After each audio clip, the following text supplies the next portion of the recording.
जब पांडु शांतिपूर्ण जंगल में तपस्या का जीवन व्यतीत कर रहे थे, तब हस्तिनापुर के भव्य महलों में एक अलग तरह का नाटक सामने आ रहा था। रानी गांधारी 2 साल की लंबी और कठिन गर्भावस्था के बाद अंततः प्रसव पीड़ा में थी। महल में प्रत्याशा अपार थी, फिर भी उसके नीचे एक अनकहा तनाव छिपा था।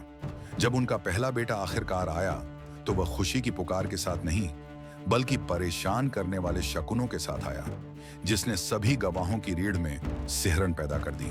पृथ्वी कांपी, सियार अशुभ रूप से चिल्लाए और तेज हवाएं शहर में बह गईं। दुर्योधन नाम का यह बच्चा, जिसका अर्थ है जीतना कठिन, आशा के प्रतीक के रूप में नहीं, बल्कि दुर्भाग्य के अग्रदूत के रूप में आया। कहा जाता है कि उसकी पहली आवाज एक गधे के रंभाने जैसी थी और वह मुट्ठी भींचे पैदा हुआ था, जैसे कि शुरुआत से ही शक्ति को हथियाने के लिए। इन शकुनों से गहरा परेशान विदुर ने तुरंत राजा धृतराष्ट्र को बच्चे को त्यागने की सलाह दी, यह डरते हुए कि वह कुरुवंश पर विनाश लाएगा। यहां तक कि सम्मानित भीष्म और ऋषि कृपाचार्य ने भी इन संकेतों के अंधेरे महत्व को पहचानते हुए सहमति में सिर हिलाया। लेकिन धृतराष्ट्र पितृ प्रेम और महत्वाकांक्षा से अंधे ने मना कर दिया। वह अपने पहले जन्मे पुत्र को कैसे छोड़ सकते थे? इतने लंबे समय के बाद एक पुत्र। उनका मानना था कि एक राजा को अपने उत्तराधिकारी की हर कीमत पर रक्षा करनी चाहिए। इस बीच गांधारी परेशान करने वाली खबर सुनकर दुख से भर गईं। उन्हें 100 पुत्रों का वचन दिया गया था, लेकिन केवल एक ही आया था, और वह ऐसे भयानक शकुनों के साथ आया था। अपनी निराशा में उन्होंने अपने भाग्य और लंबी कठिन गर्भावस्था पर विलाप करते हुए पूरे बल से अपने गर्भ पर प्रहार किया। इस हताश कार्य से मांस का एक पिंड निकला। रानी गांधारी हालांकि शुरू में भयभीत थीं, जानती थीं कि यह एक सामान्य जन्म नहीं था।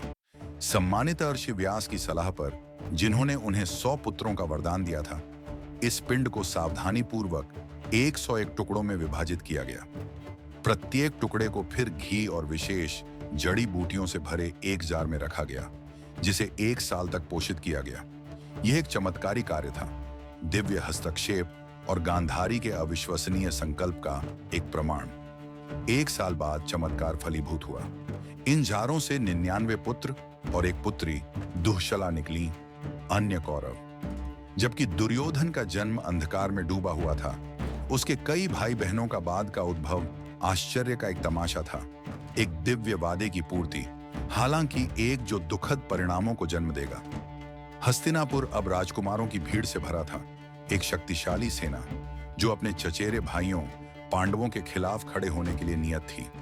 कुरुवंश पांडु के शाप और वापसी से एक बार विभाजित हो गया था। अब धृतराष्ट्र के कई पुत्रों द्वारा संख्यात्मक रूप से भारी हो गया था। उनकी संयुक्त उपस्थिति जल्द ही राज्य पर एक लंबी छाया डालेगी। उनकी संख्या और दुर्योधन के अंतर्निहित स्वभाव के साथ भविष्य के संघर्ष के बीज बोए गए थे, जो एक अपरिहार्य प्रतिद्वंद्विता में अंकुरित होने के लिए तैयार थे।